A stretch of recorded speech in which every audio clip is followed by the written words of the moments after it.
Alright, what's up mga kadiskarte? So good day na naman sa atin mga kadiskarte. So may share tayo ngayon sa ating ginawa dito na ang problema ng sasakyan ay umiilaw lahat sa cluster niya yung kanyang mga indicator dito. Tapos ang sasakyan minsan ay hindi siya ma-off at tapos mga kadiskarte yung kanyang parking brake ay hindi gumagana o nakapatay din yung mga ilaw. So yun ang mga problema niya mga kadiskarte, no? Yung steering niya matigas. So isi-share din natin sa inyo dahil ito'y bago pa lang, no? 10 km pa lang ito tinakbo, no? Kakalabas pa lang sa pinagbilhan ay naramdaman niya na yung mga ganong problema. Pati sa steering niya switch ay hindi gumagana. So panoorin niyo mga kadiskarte para kung sakaling kayo din may mga ganitong kaso ay alam nyo na mga kadiskarte. So what's this? Ito mga kadiskarte yung kanyang problema. Umiilaw lahat sa cluster yung kanyang mga ilaw na yan. Pero umandar yung makina mga kadiskarte. Sa daanan bigla lang lalabas yung mga ilaw na yan. So akala ko nagiging okay na dahil nung unang punta niya na basic check up tayo, linis ng mga konektor, ng mga pasibulkos. So akala ko okay na. Nung bumalik uli mga kadiskarte after 1 week, so ganyan na naman. So ganito yung ating gagawin mga kadiskarte. So ang Jitor mga kadiskarte nagpadala sa atin ng TSB na dahil sa China ay nangyari din sa kanila ng ganito. So ayon sa kanilang pag-aaral, ang naging problema nito ay ito yung mga malalaking amperes na mga fuse na yan. 30, 40 at saka 50. Kasi pag umiinit yan mga kadiskarte ay naglulos contact sila. Dahil ang fuse mga kadiskarte ay nagmi-melt doon sa loob, no? Parang natutunaw yung kanyang pinaka-clear coat doon sa copper niya. Kaya pag natunaw yon naglulos contact yung current dyan mga kadiskarte na papunta sa kanya-kanyang mga module. Kaya naglulos contact lahat. So kung titingnan natin ang DTC mga kadiskarte ay lost communication yung mga module kaya ganyan na umiilaw.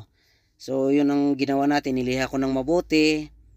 Yan yung male na connector na yan para mag-contact talaga at saka papalitan natin ng mga bagong fuse na yan. So yan muna yung ating gagawin. After that ay siyempre test drive natin at obserbahan natin mga kadiskarte dahil itong kaso ay napakahirap siya i-solve dahil unang-una ang sasakyan ay bago pa. Nung pumunta dito ang customer nito ay 10 km pa lang yung tinakbo. Paglabas niya sa pinagbilhan, ganyan na kagad ang problema niya mga kadiskarte. So medyo mahirap talaga. Yun muna mga kadiskarte yung ginawa natin kasi yun talaga daw muna yung gagawin. So ako naghihintay lang naman ako ng kasi warranty pag sasakyan eh. Kasi ang Jitor mga kadiskarte may sila eh. Lahat ng mga issue ay pinag-aaralan nila. So kung ano man yung mga result ng kanilang mga pinag-aaralan, so siyempre nakakarating sa atin. So yun ang ginagawa natin ngayon. So yun, ibabalik ko na yun mga kadiskarte para ma-check na natin. Kasi itong kaso na ito, kahapon kasi ang customer sabi ko wag niya nang iuwi ang sasakyan niya. Kasi ngayon parking brake hindi ma-release. Pinilit niya talagang inuwi na kahit nakakapit yung parking brake kasi electronics to eh. So kaninang umaga yun, nakatuwing na papunta dito. So yun ang gagawin natin. So papakita natin sa inyo, ibalik ko muna doon tapos testing natin.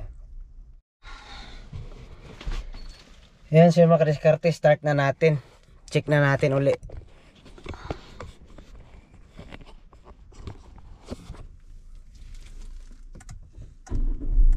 Yun. So yung parking brake niya may ilaw na. Yan.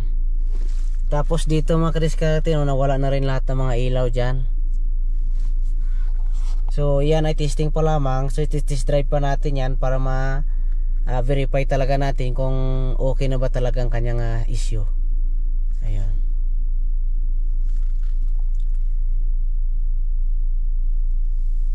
So kahapon kasi mga kadiskarte wala to eh.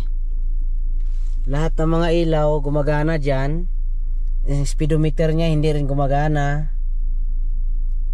So yun ang problema ng customer, tsaka yung steering niya matigas. Kasi yun mga kadiskarte, ang ABS kasi pag may fault, may problema ang ABS, nagkukulang siya ng, nakikita ko kasi mga kadiskarte sa DTC niya, lahat na supply na nanggagaling sa ABS failure. lost communication siya, yung papunta sa IPC, yung papunta sa steering, yung papunta sa may electronic power steering, yung papunta dito sa kanyang radio. Kaya tapos yung parking brake niya hindi rin walang ilaw, so hindi niya ma-release at hindi niya ma-open at hindi ma-close, mga kadiskarte, yung kanyang hindi niya ma-release at hindi ma-engage yung kanyang parking brake.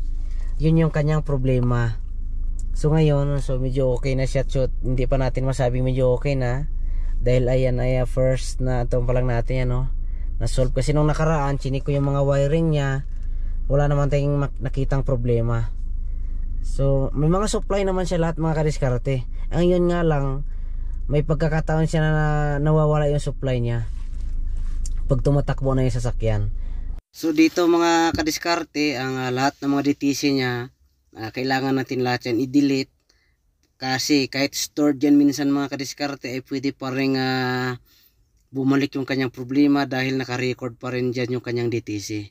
So meron namang sasakyan na pag stored na yung mga DTC niya, so wala na siyang problema. So may mga sasakyan naman kasi na kahit stored yung kanyang DTC, ay bumabalik pa rin yung kanyang problema pati hindi natin tatanggalin yung DTC niya.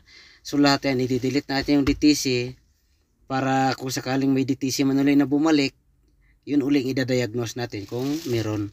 Pero pag wala naman, after natin na ma-test drive, so ibig sabihin goods yung ating sasakyan. So kailangan na lang natin na ma-drive ng malayo at maobserbahan ng mga ilang araw para bago natin i-release sa customer ay maayos. Kasi ang itong problema, mga kadiskarte, ay 1 o 2 linggo bago siya uli magkakaroon ng problema. So dito ay hindi natin talaga siya masasabing goods na siya. Kailangan pa talaga natin to, mga kadiskarte, na ma-test drive ng mabuti, kahit mga ilang araw pa bago natin ibigay sa customer. Kasi ang problema kasi nito, pabalik-balik, kaya mahirap siya i-diagnose kasi hindi siya permanente na lumala. So ito, mga kadiskarte, after natin na mabalik lahat, tinest drive na po natin yung ating ginagawang sasakyan. So kung dati ay hindi gumagana yung kanyang speedometer, ngayon ay gumagana na siya. Binibirit namin ng 100 pataas siya dahil maraming kamera dito sa highway na ito. So wala naman tayong nakitang problema. Halos magdadalang oras na kami dito nagdadrive ng aking kasamang driver. So wala naman tayong problema. Huminto na rin kami, pinatay na namin yung makina, pinanda namin uli, pro goods na talaga. So until bukas to na test drive, para pag okay na talaga, bigay na natin sa customer. So thank you, mga kadiskarte, and God bless everyone.